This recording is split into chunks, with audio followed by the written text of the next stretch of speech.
شما بخیر دوستان عزیز و ارجمند. طی دو روز اخیر در حیات فوتبالی کشور عزیزمان رویدادهای خیلی نظررس به چشم رسیدند.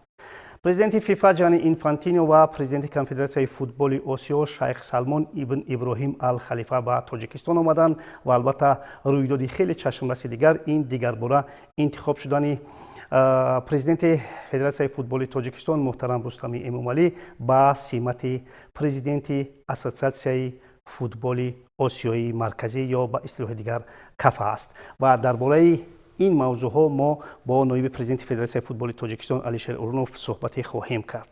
خوش آمدید و سرول برای همه ما و شما برای جامعه فوتبالی تاجیکستان این رویدادهای چشمرس مبارک باشد و فکر میکنم که البته این رویدادها خیلی رویدادهایی هستند که ما و شما باید آن را از دید و نظر نیک البته تحلیل و تفسیر کنیم. شما درست قید کردید، باعث افتخار است، باعث خوشنودی است که تاجیکستان عزیز ما تا چند روز اخیر مرکز فوتبال جهانی هم گفته گذاریم خطا نمیکنیم زیرا راهبری فوتبال جهانی، راهبری فیفا پرزیدنت فیفا جانی اینفانتینو، راهبری فوتبال آسیا کنفدراسیون فوتبال آسیا شیخ سلمان، آسیا یکی از قطعه بزرگترین جهان است و دوشنبه عزیز ما تشریف آوردند و توجه تمام جامعه فوتبال به وطن ما، به پایتخت عزیز ما نگرانیده شده بود.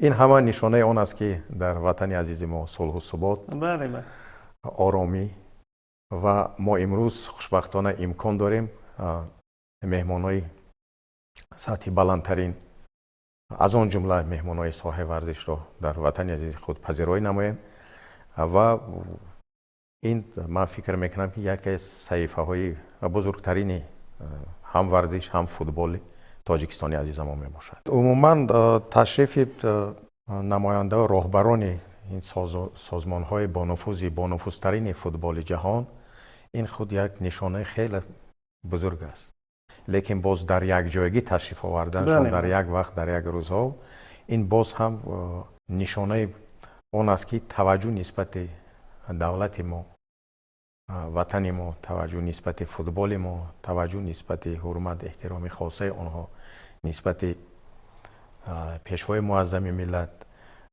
راهبر فدراسیون فوتبال تاجیکستان محترم رستم امامعلی و نسبت پیشرفت فوتبال، نسبت عموما ترقی همه‌جانبه تاجیکستان عزیز ما، این همه تصدیق گفته‌های شماست، این همه تصدیق آن که مهمانان عالی قدر در یک جایگی آمدند و تاجیکستان عزیز ما و بینه که در کنگرس نوبتی کنفدراسیون فوتبال آسیا مرکزی کاف اشتراک کردن آنها این هم خیلی یک نشانه خیلی خوب است. این یک توجه خاصه نسبت این سازمانی گیم که نه اونقدر حال مدت طولانی فعالیتش ادامه داده ایستاده است، سازمانی نو است. این همه نشانه آن است که کاف نیست با راهبری محترم رستم امامعلی سالهای آخر موقع استواری خود را پیدا کرده است و با اطمینان کامل گفته می توانیم که 4 ساله نزدیک تا سال 27 تاجیکستان عزیز ما مرکز فوتبال آسیا مرکزی باقی میماند و تمام رویدادها شماره زیادی مسابقه ها در حدود وطن عزیز ما میگذرد و علاقه خود کاف، خود مسابقه ها، خود همین سازمان موقع بهت استوار خود را پیدا کرده است. بار دیگر تاکید کردم که اشتراک چنین مهمانای عالی قدر در این کنگرس با که در آنجا خوشبختانه محترم رستم امامعلی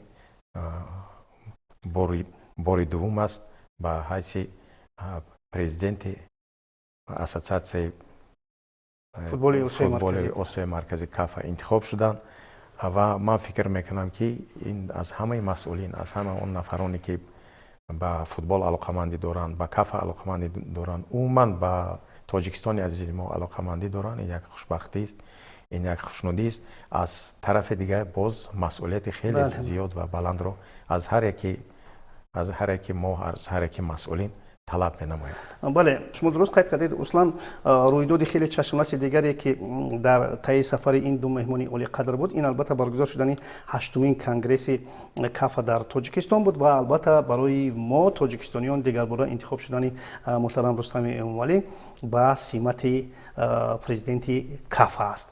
Ва биед як бор 4 соли гузаштаро варақгардон кунем ва таи 4 соле ки Рустами Эмомалӣ ба ҳайси президенти кафа буданд, зиёд чорабиниҳое буданд дар Тоҷикистони мо гузаштанд ва хушбахтона ҳам Ҷани Инфантино ва ҳам Иброҳим Ал-Халифа аз баргузории ин ҳама мусобиқот, аз ташкили кор хеле қаноатманд буданд. дуруст аст? бешубҳа худи ҳам Ҷани Инфантино, ҳам Шайх Салмон Дина ҳам дирӯз ҳангоми баромадшон дар конгресс ҳамин масъаларо қайд карданд ки хушбахтона шумораи зиёди мусобиқҳое ки баргузор гардид дар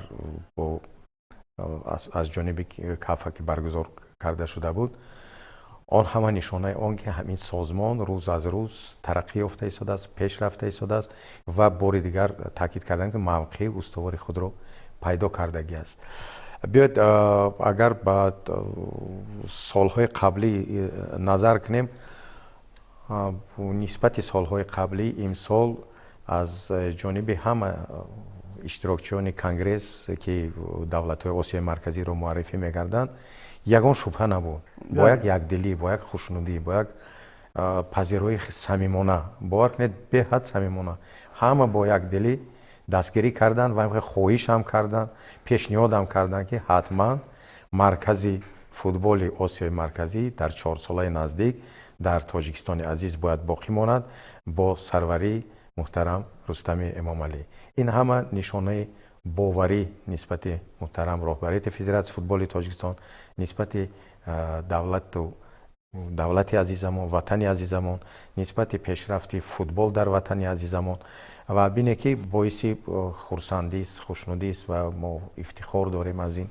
дирӯз бо ҳам Ҷани Инфантино, ҳам Шайх Салмон бо пешвои муаззами миллат вохӯрӣ доир намуданд бо роҳбари давлати азизамон ва ин ман фикр мекунам боз як такоми хеле бузург мебахшад барои пешрафти футбол дар Тоҷикистон. таваҷҷӯҳи зиёди ҳамаҷониба аз тамоми расонаҳои хабарӣ, тамоми он мухлисони футболи ҷаҳонӣ ба Тоҷикистон, ин худ як муаррифии ватани азизамон мебошад. бале, дуруст аст ки мо албатта аз интихоб шудани муҳтарам Рустами Эмомалӣ ба симати президенти кафа ифтихор мекунем. ташрифи Ҷани Инфантино барои аввалин мартаба ба Тоҷикистон албатта боиси ифтихор аст, ташрифи ҳам Шайх Салмон ҳам, аммо ҳамакнун барои 4 соли дигар масъулияти мо дигар мешавад.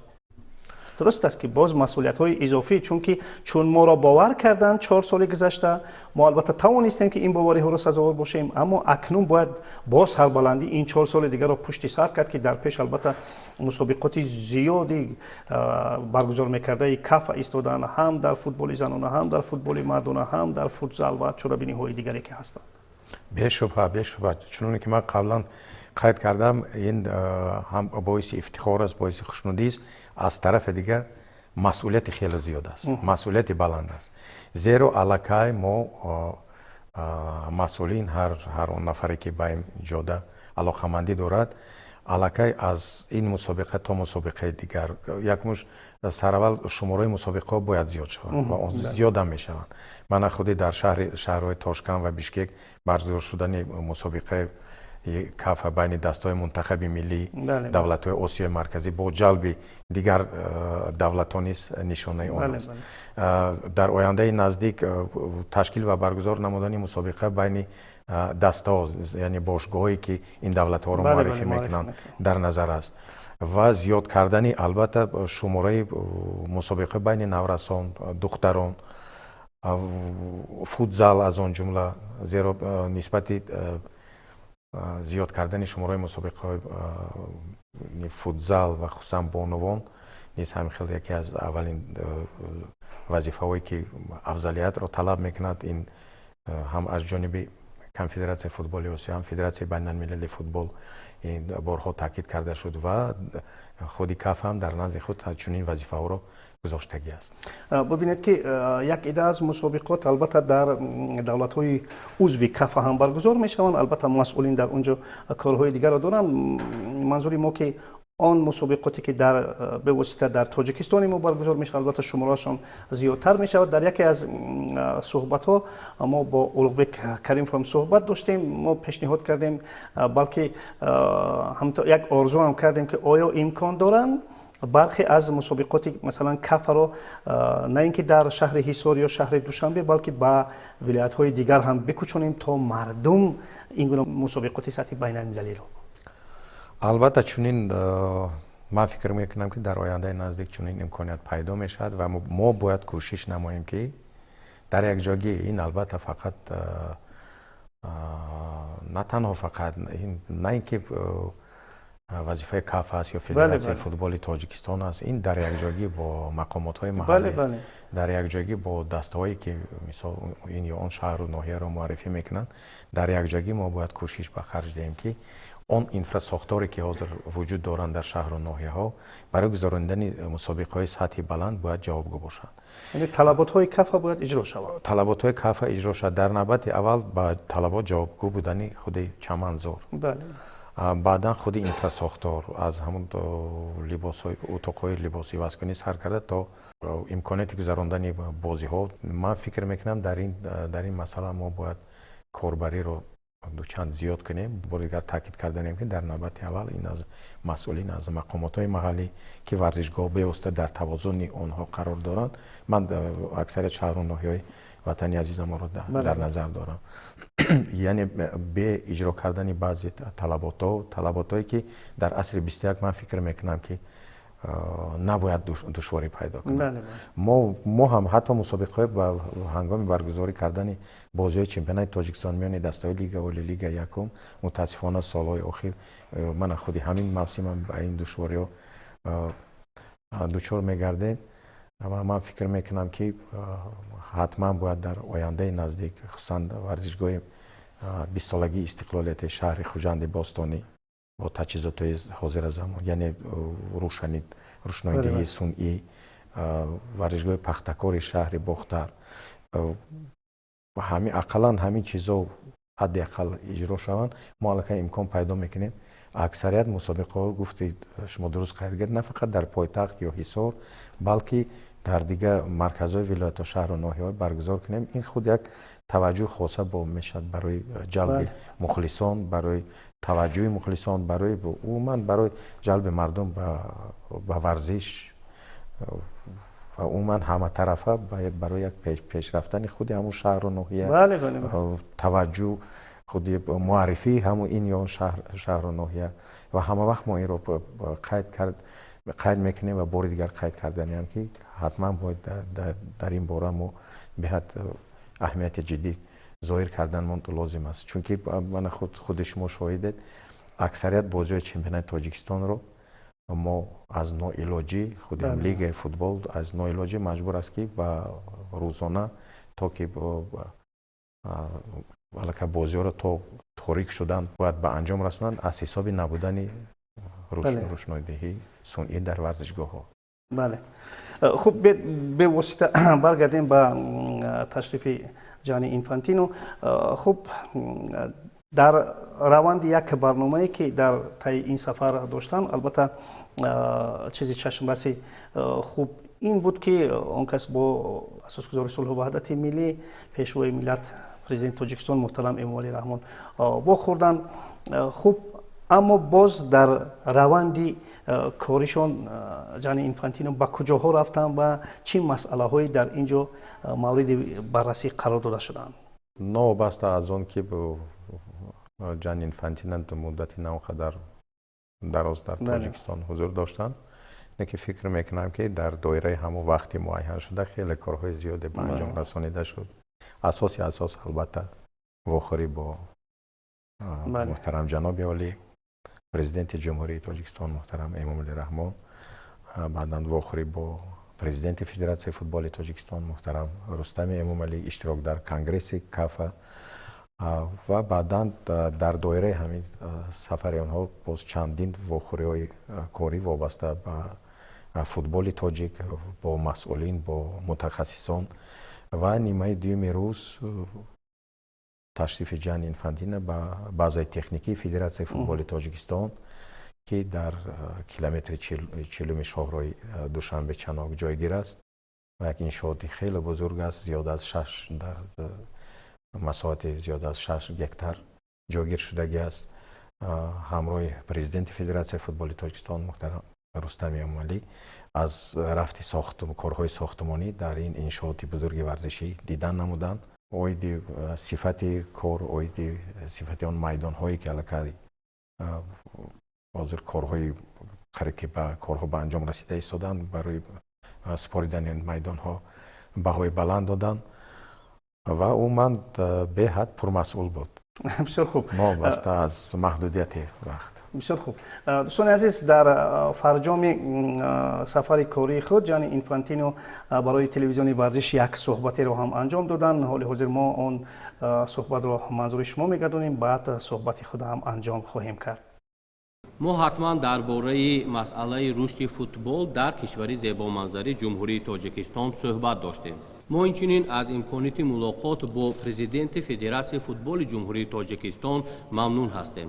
мо албатта мебинем ки дар ҷумҳурии Тоҷикистон 10 миллион нафар ҳаводорони футбол ҳастанд ва ман фикр мекунам ки ин вазифаи ҳар яки мо мебошад, аз ҷумла Конфедератсияи футболи Осиё, Федератсияи футболи ҷумҳурии Тоҷикистон, ФИФА ва ҳукумати ҷумҳурии Тоҷикистон бояд барои рушди футбол тамоми чораҳои заруриро андешем.